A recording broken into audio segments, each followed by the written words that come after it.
Broadcasting live from the Business RadioX studio, it's time for the GNFCC 400 Insider. Connect, build, and grow with the Greater North Fulton Chamber of Commerce.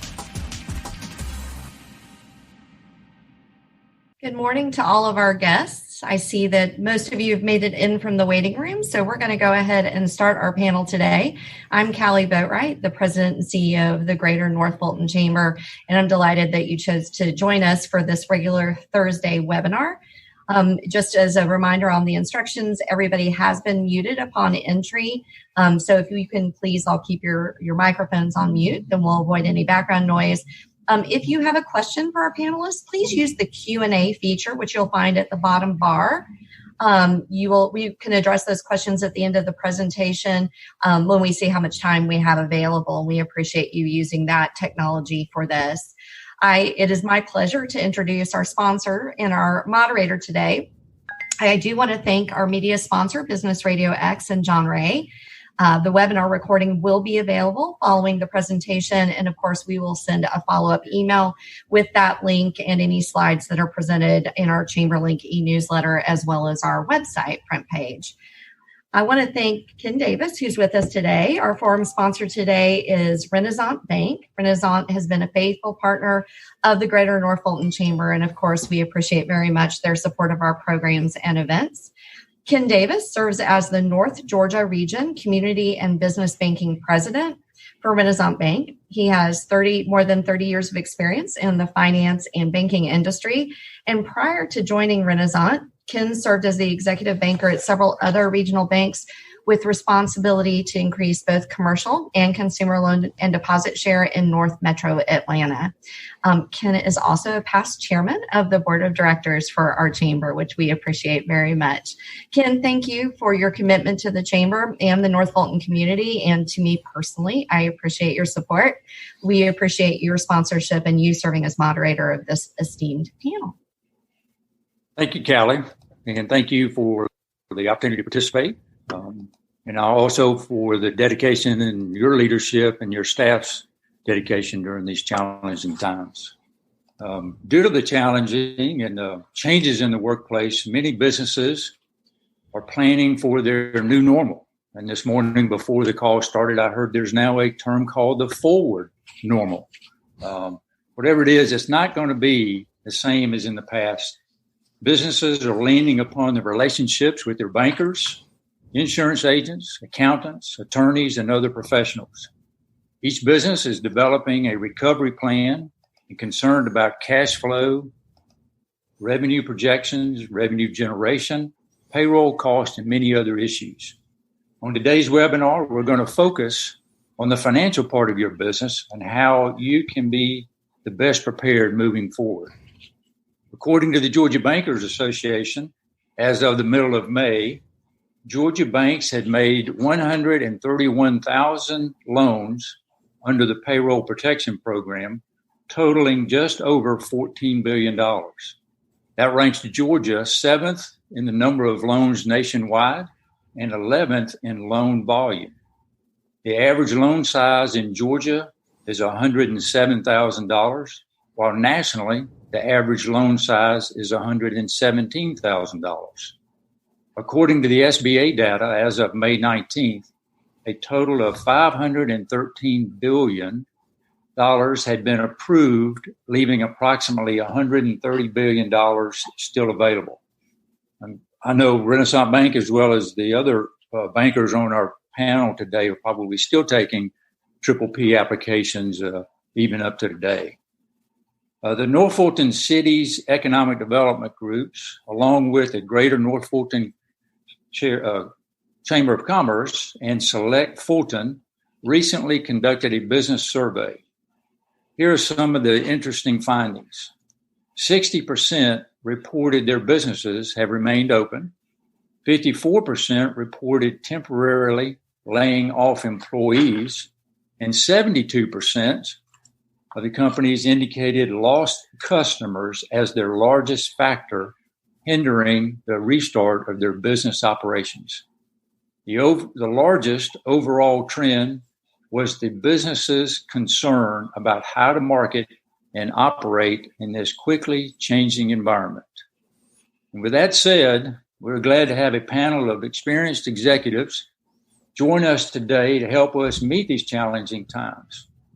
On our panel today, we will be joined by Daniel Chung with Bank of America, Anna Brumby with the Small Business Development Center, and Andrew Bell with Affinity Bank. Our first panelist today is Daniel Chung with Bank of America. With over 2 decades of experience in commercial banking, Danielle is Senior Vice President and Market Executive for Metro Atlanta Business Banking at Bank of America, which focuses on delivering financial solutions to middle market companies. Danielle is accountable for business strategy, execution, sales performance, and revenue growth. Danielle, thank you for participating in today's forum. Our members are working with their financial institutions to work through these challenging times.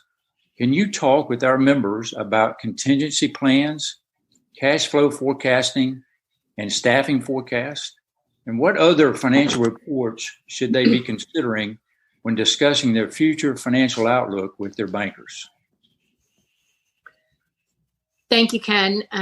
Appreciate the introduction, and thank you again for sponsoring and moderating the panel. And thank you to the North Fulton Chamber for pulling this together. So you mentioned PPP, so I'll kind of start with that. Just to reinforce what you were saying, Bank of America has made approximately 19,000 loans in the state of Georgia to companies in the state for just under $1 billion in funding. And our average loans, so 98% of our loans were for companies with under 100 employees, 81% for companies with fewer than 10 employees, and 96% of our loans for under $350,000, 80% for amounts under 100,000, and 23 were for companies in low to moderate income neighborhoods. And yes, we continue to take applications, and we know how important the PPP is to the businesses. I'm not here to talk today about the forgiveness process because the SBA is still trying to pull all that data together, but I'm sure that will be top of mind. And, I'll probably talk about it a little bit as I speak this morning, but we hope to have more guidance in the next few days about the forgiveness process, which I'm sure is top of mind for everyone. So, as it relates to businesses and what they should be looking at, this is actually a timely conversation for us at Bank of America, because one of the things that we're doing right now is we are assessing our entire client credit portfolio across the bank. That's everywhere from our, small business clients all the way up to our, large corporate and investment banking clients. The reason being that we need to understand how our companies are faring during these unprecedented times. I mean, we've been through other recessions before where businesses have been impacted, but we've never really been in a situation like this where businesses are closed, businesses are facing challenges that they've never faced before. So we are doing that assessment, and I'm going to share some of the questions that we're asking our clients and some information that we're asking for, because I think it gets to your question about how do we need to engage our clients and during this time. One of the things I have to say is that communication, constant communication with your financial partner is extremely important. I mean, the banks, if you think about, you're one client to a bank may have hundreds of thousands clients. And we are worried about the financial health of our entire portfolio, which includes your business and many others. So the more you can communicate everything that's going on with your business to your bank, that's going to be extremely important because it makes them feel comfortable. Even if they're not hearing is all that positive news, at least they know that you are acknowledging the issues in your business and trying to deal with them. So I'll share a few of the things that we're speaking to our clients about. One of the first questions we ask is, were you in operation during the last recession and how did you manage? Because that goes to your ability to be strong leaders, to be resilient. And so that is something that we talk about. Don't worry if your business hasn't been through the last recession, because there's still ways for us to understand your ability to rise up and lead through these times. But that's something that we'll also look to. You mentioned staffing. Staffing is a tough one right now. Many businesses are laying off employees, they're furloughing employees. But then you also have the rules about PPP that say you have to keep a certain percentage of employees in order to get forgiveness. So there's a lot of push and pull there. But I think that some of the things that we're asking our clients about and that you should be thinking about are you using furloughs? Are you laying off employees? Are you doing pay cuts?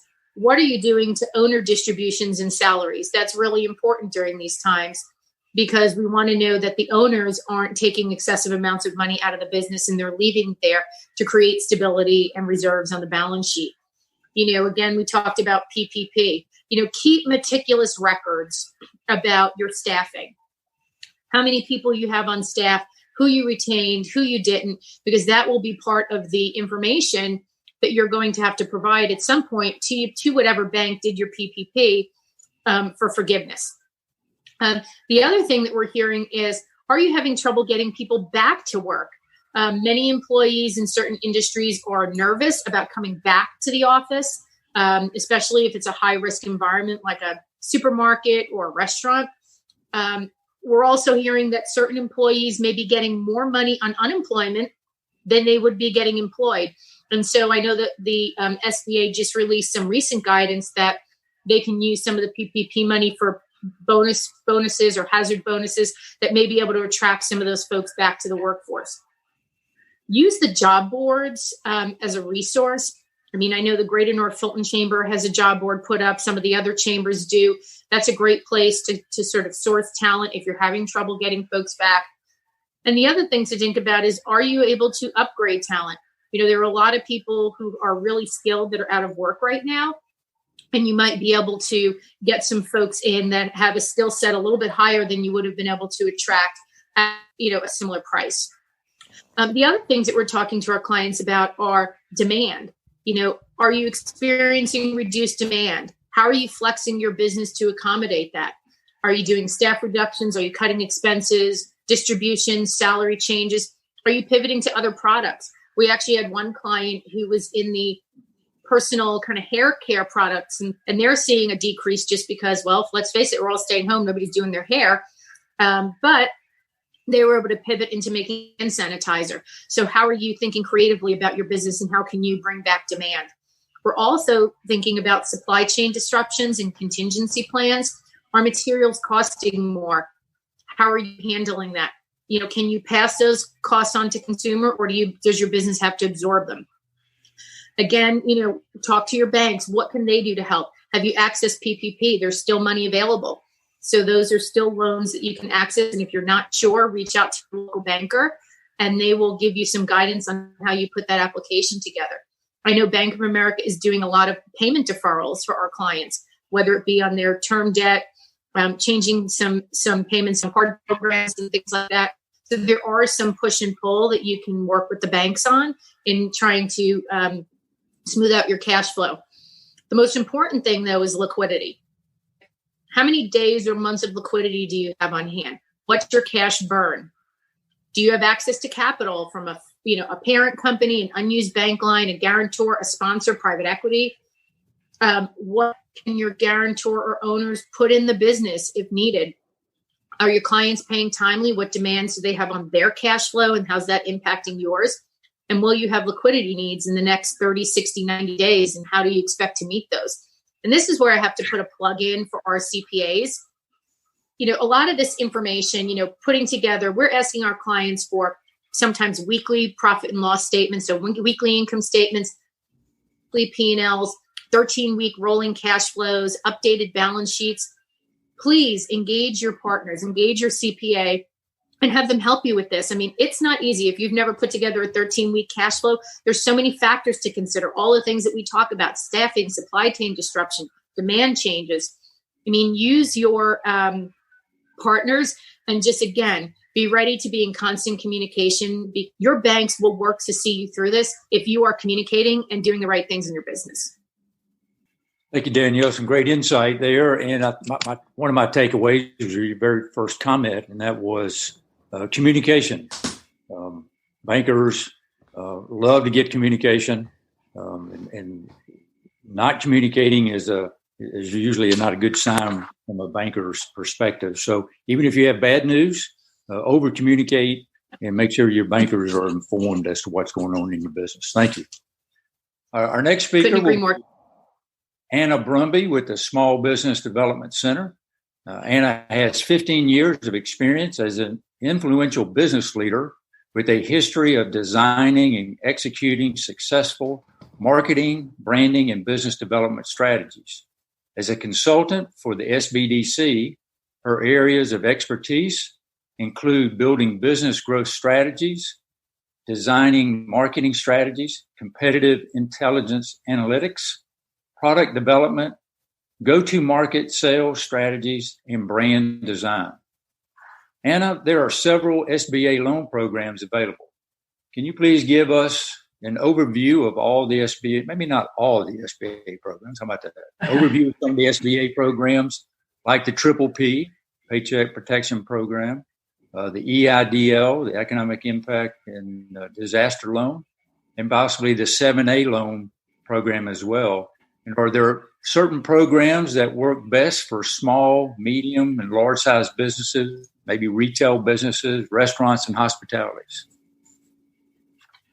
Well, thank you, Ken. I appreciate y'all having me today. I am sharing my screen. Again, we're going to talk about three programs today that, I'm sure everybody is somewhat familiar with. We're going to talk a little bit at a high level about each one of these programs. So I hope you all can see my screen. If you can't, somebody just give me a wave and let me know that. But really quickly, if you aren't familiar with SBDC, again, we have 17 offices across the state of Georgia. I'm with SBDC at Georgia State. We cover all of Fulton and North Fulton. We have over 50 consultants across the state of Georgia. We've been around for 50 years. We are not part of the SBA. The SBA funds us, and we are responsive to them in terms of how we work with our businesses. But I think there's a lot of confusion around that. However, we do work very closely with them, especially right now with a lot of these programs and trying to get answers regarding the future of them. So with that, I'm going to jump into the three programs we're going to talk about today are the SBA 7A Guaranteed Loan Payment Relief Program, the Economic Injury Disaster Loan, or what we call the EIDL Advance, the EIDL Loan and the EIDL Advance. And then what you just heard Danielle talk about, which is the PPP program. I'll maybe briefly touch on that at the end, but I know that, we're the bankers here today are going to talk more about that. At first, we're going to talk a little bit about the 7A Guaranteed Loan Relief Program. And with that, if you currently have an SBA 7A loan and you're an existing borrower, not on deferment, then your 6 months of deferment will begin the next payment month due. If you're an existing borrower on deferment, then the 6 month deferment will begin after that deferment period ends. What I want to talk today about is the new borrowers, is this last bullet point. Again, there's a lot of technicalities to a 7A guaranteed loan. And as Danielle just mentioned, you really need to be in constant communication with your financial institutions about these programs and are they right for you. But as a new borrower, if you are getting ready to start a business or you're looking to expand and invest in your business, the government programs like EIDL and PPP are not designed for this. So the 7A Guaranteed Loan Payment Relief Program is something that could be for you if this is your intent. It's great for a new borrower because, again, the terms are good. It's got a 6 month deferment as long as the loan closes before September 27th, 2020, because that is 6 months after this was passed in the CARES Act. This is really more kind of an SBA, what we call an SBA stand-in loan. So the SBA will be paying your principal and your interest and your associated fees with this program on your behalf during the deferment period. So if you are going to be starting a business or investing and growing your business, which ironically at the SBDC, we work with, businesses of all sizes, and we are actually seeing a lot of businesses that see an opportunity right now to expand their business because there are these type of loan programs. And again, it is something you need to talk to your banker about. Danielle also just mentioned talking to your team. So that's your CPA, tax attorney, all the members of your team, your CFO, making sure that these decisions are right for you, that you understand the terms of them. But the SBA 7A Guaranteed Loan Relief Program, again, and if you're looking to start a business or grow your business, really can be a great loan option for you. I do want to talk a little bit about EIDL. There are probably a lot of people on the call who have applied for EIDL. As most of you know, that program has run out of funding. However, they are still processing the applications that came in prior to the program running out of funds. So even if you have not heard yet, you still could be in the queue, and you can reach out to the SBA at their customer helpline or email them to find out where you are.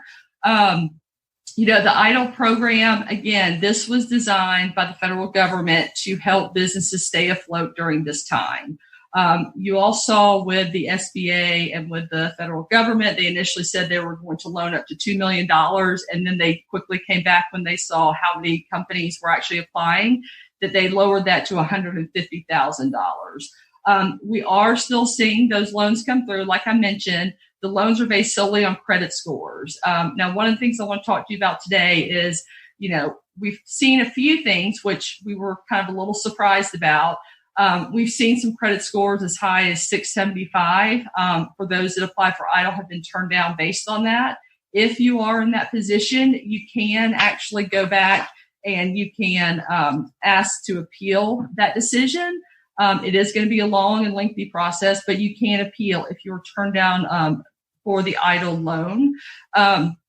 Again, this is, something where you'll have to go through the SBA and you'll have to wait to hear back from them. But just because you're turned down does not necessarily mean you can't appeal that decision. You can also turn down the EIDL loan. If you are approved for the loan, you can turn it down.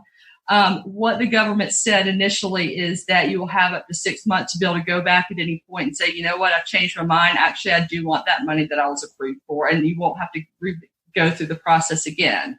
However, that being said, we don't know whether or not they'll be able to honor that because, again, the program has run out of money. As of this past Friday, we did hear back from the SBA that they do not have plans to refund the program as of today, but that could change depending on how things go with the coronavirus and companies getting back to work. However, again, the EIDL funds are a great opportunity for companies. Again, if it's only $150,000, you have 30 years to pay it back. You can pay it back faster. It's at a 3.75 interest rate. So do consider, whether or not this makes sense for you. Additionally, if you've applied for the PPP, you can get both. You just cannot use the funds for the exact same thing. I will tell you that with any loan document or any assistance program, obviously you need to read the fine print. We do get a lot of questions from our clients where they'll start to read the fine print and see some concerning language in there, and they're not sure if they should sign it. Again, as Danielle mentioned before, this is where you need to bring in your teams of attorneys. At the SBDC, we are not attorneys, so we cannot advise you on how to negotiate the contract if you are able to go back and do that. But again, before you sign anything, I would consider talking to an attorney or a CPA tax advisor. Additionally, with the EIDL, there was the advanced portion. A lot of companies would just see funds show up in their accounts. Initially, the government said it would fund it up to $10,000, completely forgivable. Then they came back and said it'll be based on the number of full-time employees. So if you have one full-time employee, you'll get $1,000. This is forgivable. We do know that for sure. But the EIDL loan itself is not forgivable. But the advance is forgivable. So if you are seeing funds just show up in your account and you've not yet heard about your loan application, that is the advance. We have actually heard from a few customers who have said that they have actually gotten approved for the EIDL loan, but have not received their advance yet and have had to call the SBA. So again, don't be afraid to reach out to the SBA to find out where you are in the application process.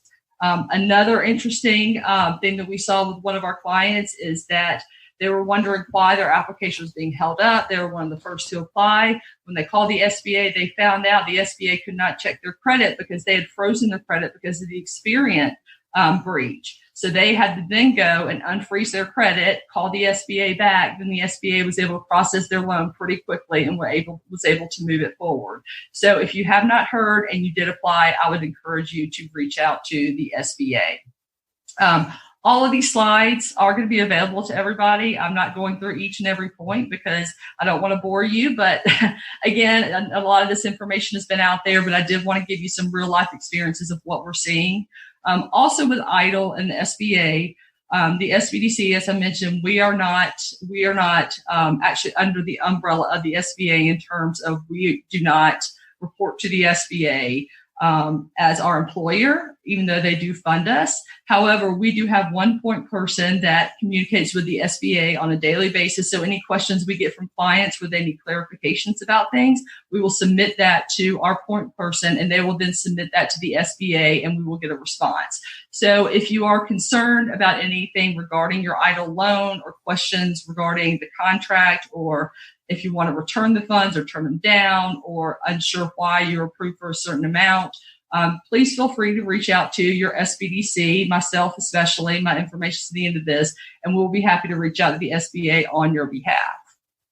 And then lastly, the third program we mentioned is PPP. And it's, again, as Danielle brilliantly said, they're still waiting on the federal government, which we typically are, to define the forgivability of this, right? They said it's 75%, as long as 75% of the funds you receive are used for payroll, then it is forgivable. Again, how all that's going to happen, how that's going to, work itself out, we're still waiting to hear about that.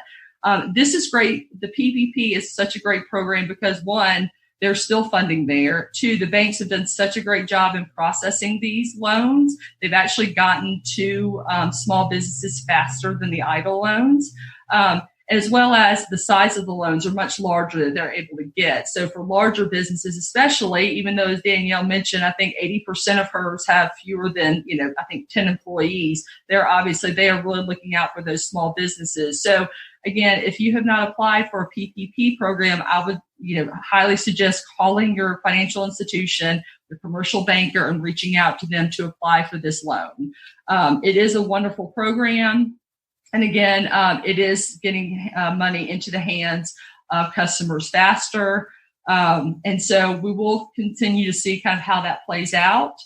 But this program is not intended to be used to grow your business or inject new capital or capital gains within your business or improve cash flow. It's actually intended to utilize to maintain payroll, maintain mortgage lease, to keep you in business. So understand the difference between that and the 7A loan is going to be important as well, whether you're trying to maintain versus grow your business. And again, talk to your banker or reach out to the SBDC, and we're happy to kind of talk to you more about what may make sense for your industry, the size of your business as you move forward.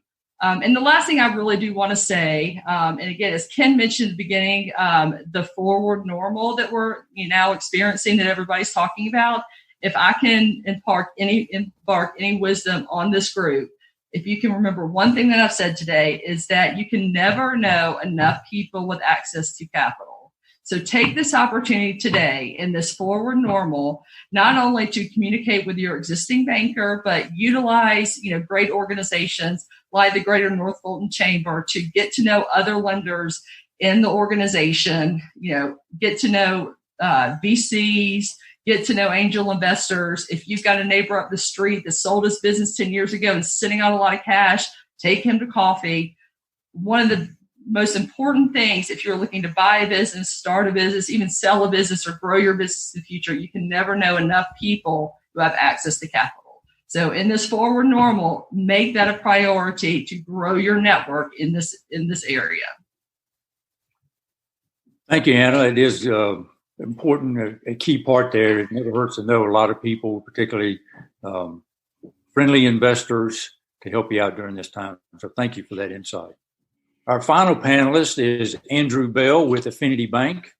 Andrew has a 17-plus year career in banking and has held jobs which include a regional retail branch management over 12 branches, district sales manager for merchant services covering the states of Georgia, Alabama, and Florida, and most recently serving as a commercial banker in the North Fulton, Forsyth County markets. Andrew, many of our business members have received funds under possibly those programs that Anna just described. Can you talk about the PPP forgiveness projections and calculations, and what are your thoughts on deferrals, loan payment deferrals? Yeah, I'd love to share my thoughts, Ken, and thank you for what you do, and thank you for having me today, and to the Chamber for hosting this. This is an esteemed panel. I'm humbled to be a part of it. But both of these items, deferrals and the PPP forgiveness, it's obvious they've been on everyone's mind. These are weird times. So before we get into the details, and there's a lot of them, I'd like to offer a couple of general pieces of advice. And the first of which is, we've hit it on multiple times today, surrounding ourselves with good advisors, making sure that we're running all these ideas and business strategies around both of these items, deferrals and PPP forgiveness, by those professionals, CPAs, bankers, attorneys, wealth advisors. I think that's crucial. And second, in both of these things, we can't underestimate just using good, sound business logic when it applies to both of these. And we'll touch on both of those in a few minutes. I'd like to start with deferrals as the first thing to talk about. It's not nearly as detailed as the PPP forgiveness. We're seeing deferrals offered in a lot of different realms, including deferrals that we've offered at Affinity Bank. And those are ranging from home mortgages to business loans, credit cards, car payments, rents, leases, personal and business. And I want to make sure that people understand that a deferral does not wipe out a payment. It simply changes the structure or modifies that particular debt or obligation based on the institution. And so making sure that we understand that deferral completely is a crucial step. For example, if your car loan company offers you a 90-day referral on your car payment, that's a blessing. It can mean a couple things, though. It can mean that you don't owe a payment for 90 days, and they make a 5-year car note, a 5-year and 3-month car note, where those payments have simply just been added to the end. But it could also mean that you don't have a payment for 90 days, interest is still accruing, and a large portion or all of those unpaid car payments will be due when that 90-day deferral period is over. And that, if that money gets spent on other things, that could provide a really tough scenario for that borrower. And ultimately that could put you in bad standing with the bank. It could ding your credit. It could really be a negative thing. So understanding how that institution's deferral is structured, and I think that's just a really good thing. And even if we make payments, I would always personally encourage, even in a deferral period, making partial payments, or if you can make those payments during a deferral period, I would encourage that. And as we talked about earlier, Ken, consulting with someone that you trust is just a sound business decision, and do what's best for you, your family, as well as your business. Now the 800-pound gorilla in the room, which is the PPP forgiveness question. So the SBA PPP forgiveness published a 7-page document back on May 15th. We would love to think that the guidance of this application will be set in stone, but we're all preparing that another set of changes or regulations surrounding that application may come out before or possibly even during the forgiveness time frame. Right off the bat, as we talked about before, we need to make sure that we're staying in touch with our banker, our CPA, saving the SBA's website to our favorites on our browser, because that's going to be the best source of change in any guidance. So I want to start by touching on some basic rules. And for everybody on the call, I'd grab a pen and paper because there's a lot of details I'm about to throw at you, and please forgive how fast I'll go. So we're going to start with the basic 75%, 25% rule. And ultimately that means that 75% of the PPP funds have to be spent on payroll costs. There are eligible payroll costs. Before, we thought it had to be spent in 8 weeks. Now the guidance has changed where eligible payroll costs are included if paid or incurred during that 8-week period. So ultimately, that money can be spent outside of the 8-week period, but it has to be for things that have incurred within that 8 weeks. So let's just say we're paying for payroll inside 8 weeks, but the payroll cycle falls on week 9 or week 10. So that would still be covered. The same thing with the non-payroll eligible costs. So I know, Ken, you have a big question. What are eligible payroll costs? Well, I've got that answer for you.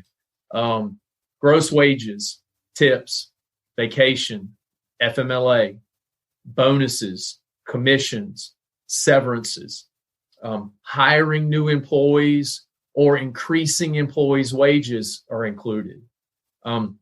Also included, employers' portion of group healthcare benefits, as well as retirement benefits. State and local taxes on that compensation are also all eligible payroll costs. Now, something to note, you were limited to $100,000 salary on the front end, which means you are also capped on the eligible forgiveness per employee of $100,000 on the back end. So that equates to a little over $15,000 per employee maximum for that 8-week time frame. So non-payroll eligible costs that could be included, and that makes up the other 25%, not to exceed that. Utilities, electricity, gas, water, phone, internet, and there's a transportation is included in there. And everyone that I've talked to, it's interpreted that means that it's probably more meant for fuel costs. So if you're a business that owns a fleet, that would be included. Rent, interest. Now, something to make a note of, the way it reads is eligible non-payroll costs are payments of interest on any business mortgage, on real or personal property. Now, non-mortgage interest can be paid, but it's not going to be forgiven. And I think that needs to be noted. So that's a quick and high level overview of payroll costs and non-payroll costs covered in forgiveness. Now, I want to touch on the real big concern of people is what occurs when the forgiveness amount is reduced, meaning I got a loan and I'm not eligible. So I want to talk about some things that could disqualify some forgiveness. The first thing first, loan proceeds have to be spent. So if you got a $100,000 loan and you only spent 80% of that within the covered time frame, and you spend it the right way, you can't apply for forgiveness for the full $100,000. So you're only eligible for what you spend. And then the remaining portion of whatever wasn't used, there'll be a balance on the loan and a payment will be appropriated. Another thing that could get a loan not forgiven is a reduction in FTEs, a reduction in salary or hourly wages to employees. If your non-payroll costs exceed that 25%, that's something to note. As Anna mentioned earlier, the EIDL grant, based on how those funds were used, that could create some complications with what's forgiveness. Not double dipping. You can't use both loan proceeds on payroll costs. So that could disqualify. And then a big change that kind of happened in round 2 were what we're calling safe harbor rules. I want to touch on this briefly, Ken. This applies for loans exceeding $2 million. SBA has stated that they're assuming everyone under $2 million in a loan amount acted in good faith and needed the relief. Anyone over $2 million will now have to provide documentation of proof of economic uncertainty and will be audited. And if you're on the call and you're this company, I would begin working on providing very detailed documentation macro and micro levels, providing documentation sources of other liquidity. It's a lot going on there. And I think that goes for everybody. I think it's safe to never assume that we just don't need to create documentation. And so FTE reduction is one of those things. So you have to maintain the same number of employees. There are exceptions, and all that documentation is listed out there, exceptions on the SBA's website. Same thing with salary and wages reduction. It cannot be reduced by 25% or more. And then non-payroll exceeding 25%. And so final 2 points, and then I'll end my time. People are concerned, what does the unforgiven portion look like when I'm done? It is at a 1% interest rate, 2-year term, no payment for 6 months, but interest is accruing, and there is no prepayment penalty to pay that back. And so, once again, we want to make sure that we're encouraging business owners when they receive these money that they're using them for good business decisions, and it's worth taking a pause to make sure that the use of these funds aren't affecting the business long term. And then final recommendations. People, us at Affinity Bank, we're encouraging business owners to set up a separate account for those PPP funds, track your eligible spending on a weekly basis, really focusing on the payroll, non-payroll costs, and the forgiveness calculations, keeping detailed documentation for everybody and all your partners. And then finally, to kind of bring us home, Ken, just continue to confer with your trusted advisors and making sure that you're not walking off the ledge, in so to speak. So thank you. Great insight, Andrew, and thank you for those points. I know, like you said, there's a lot of details to any of these government programs. And thank you to the panelists for participating. My takeaway was, out of everybody, it's all about communication, whether internally with your company and your owners or your employees, but also communication with your business partners. And you may need to be introduced to some new business partners as well as you go through this process. Consult with others, and don't think you have to figure it out on your own. That's what those professional advisors are there for.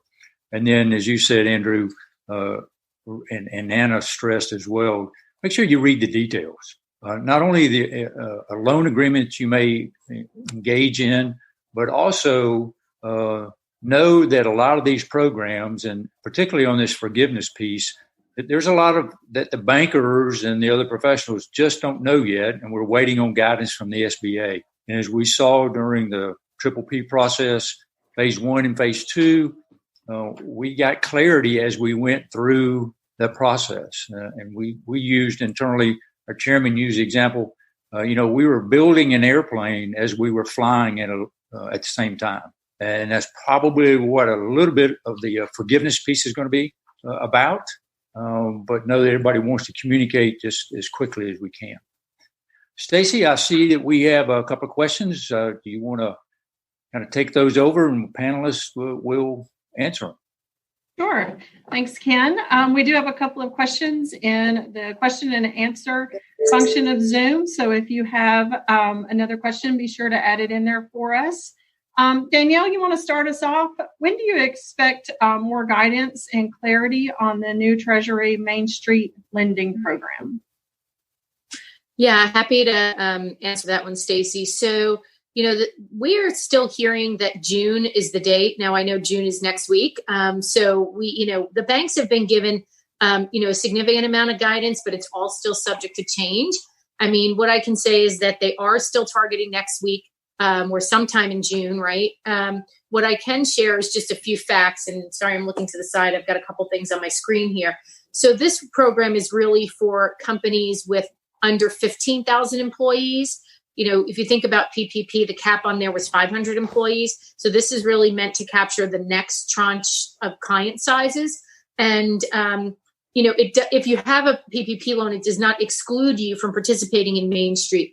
These loans are not forgivable loans. They're going to actually be term loans that are, meant to be paid back, but they are meant to be at a lower rate. We're estimating, we think it's going to be somewhere around LIBOR plus 3%, but there's still a lot of kind of information in the works on that. And then there's different types of loans, and there's different criteria for each in terms of eligibility covenants that you would have to follow. So I think, to Andrew, the points that Andrew and Ken and Anna all made, just communicate with your banker. Obviously, as soon as they have the information, they will share it with you. But more importantly, start reading the materials on the government websites and having conversations with your attorney and your CPA, because they are going to be the ones who will be able to guide you as to, your eligibility, confirming that you can comply with the program. And so hopefully in the next few weeks, we're going to be ready to launch this, and Bank of America will be participating as soon as we have the final go ahead on the program. Thank you, Danielle. All of you on this call have mentioned that we've, of course, had round 1 and we've had round 2 of funding. Anna, can you speak to the possibility of there being a round 3 of funding? Truth be told, obviously we're all hopeful. The SBA, we did have a conversation with them on Friday, this past Friday, May 22nd, where they said there are no plans to refund EIDL at this time. Obviously, there are still funds available with PPP. To say, depending on how things play out, they could refund EIDL, and that could potentially, be another option for people to go back for a second round and apply again. Unfortunately, we can't say definitively. Again, depending on the small businesses, how the economy starts to rebound, if they're feeling like they've exhausted all funds, it still is lagging, and people, small businesses are closing at a higher rate. They will look at it again, but today we can't really say definitively or not whether that will happen. Thanks, Anna. Andrew, we'll let you catch the next question. Due to the PPP participation, are banks and financial institutions looking to hire employees to assist with the needs of the PPP programs and to help their clients through the process? Yes, it's a good question, and it is definitely top of mind. Every bank and every financial institution is evaluating that because it's a bandwidth question. It is how fast can we create an automation for that, almost creating a funnel for the collection of document. And because of the unknowns, we don't know the abundance of information, and so there are some banks that I've heard that are outsourcing either a portion or all of the PPP forgiveness underwriting. Affinity Bank has already created that portal. We're kind of in the eye of the hurricane, so to speak, because we've got about 3 more weeks or so before round 1, applicant 1, kind of gets out of their 8-week period, and so we're thinking sometime middle to end of June is when the first eligible forgiveness. So we've got a little bit of time, and we're really, as those guidances change, we're just constantly fine tuning that process. But I know CPA firms have been a great resource for me, and a lot of them out there are providing some a la carte services or taking underwriting completely on. So there definitely is a need to partner in the community to just make sure that we keep hearing it. We're all in this together, and so there's a lot of people out there pitching in. Thank you. To kind of wrap up the questions, I'd like to see if any of the panelists could offer, if you could do one thing, or if you could offer some advice on best practices for our member businesses, what would that be? Sure. So Stacy, I guess I'll just reiterate a couple points that I made early on. I think that this has to be a constant partnership and communication with your key advisors. Think of it as, your company, you've got your CPA, your attorney, and you've got your banker. And really that group needs to be in close contact, and you need to make sure that you've got strong advisors around you that can guide you through this process. This is not going to be an easy environment the next few quarters. As we finish out PPP, work on the forgiveness, look at the Main Street program, businesses start to flex and potentially change their business models, deal with all these staffing issues. So what I would say is just stay in communication and really think more broadly about how you need to pivot your business. Pivot is a big word that we've been using at the bank lately. Everybody is pivoting. To Andrew's point before about staffing, we have pivoted a tremendous amount of our staff to PPP. We are pivoting how we look at new business. We are pivoting how we help our clients. And so think about how you have to pivot your business, whether that be, continuing to operate in the same model, but maybe making some tweaks or changing the model completely. I've seen some articles out there about this being a transformational occurrence, this pandemic, for our global economy, and how many, there'll be a lot of innovation, there'll be a lot of change. Some businesses will start doing things differently. So think about what you need to do for your business and your employee. Stay close to your advisors and think about your transformation. Thank you. Andrew, any final comments for the group? Danielle said it best. My prayer through this whole time has been that we seek, why is this happening? And I think that whether it be on the personal side of our home, reconnecting with, our family members and having Zoom birthday parties with people out of state just to be better friends and family members, to slowing down in this process, as Daniel said. And this is something that my partner Carter Barrett and I talk about all the time. Slowing down to speed up is using this time to rebrand or reevaluate or trim the fat or reinvent, and knowing that the people and businesses that hit the ground running are going to be the ones that sustain. And we don't want to be irrelevant. We want to stay relevant. And I think that we're seeing now more than ever the value of having just strong bonds with our friends and our family and our faith and our health, and in a professional sense, the vendors we work with, the efficiencies we use or don't use, the partners we have, our team, and not taking them for granted, and forging long-lasting relationships. So that's been my prayer all along, and I know that the individuals and businesses that are focused on that are going to come out and leave this in the rear view. Thanks, Andrew. Ken, you got any final thoughts for our group today?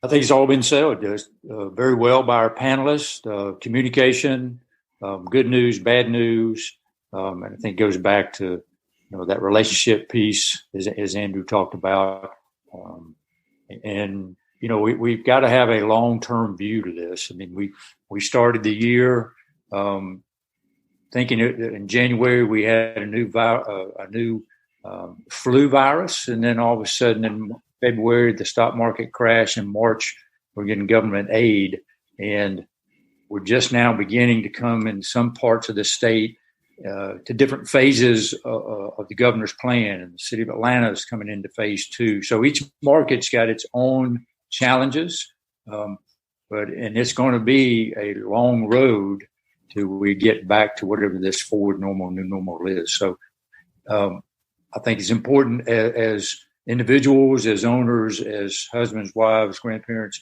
we take care of our own health as well, because we're going to have to be in this for the long haul. So. Thanks, Ken. Anna, I appreciate you being here from the SBDC. Do you have any final thoughts? Yeah, one thing that I do want to add, again, everybody said, given such great advice and information. One of the things we have always worked on with our clients that now is just so critical now is that financial planning piece, right? We've always told our clients to have projections, to have the right financial statements that they're managing on an ongoing basis, to have cash reserves. And again, I do think this is, a transformational time for us where people are going to do that and adhere to that advice more so in the future once we kind of get past this. And I do think that's going to make us stronger and better small business owners. So, again, we are seeing a lot of challenges within the small business, but those that actually had been doing that before, we're also seeing them. They're already pivoting. They're already growing. They're doing great. So we at the SBDC, and myself especially with a lot of my clients, see a lot of optimism in the future.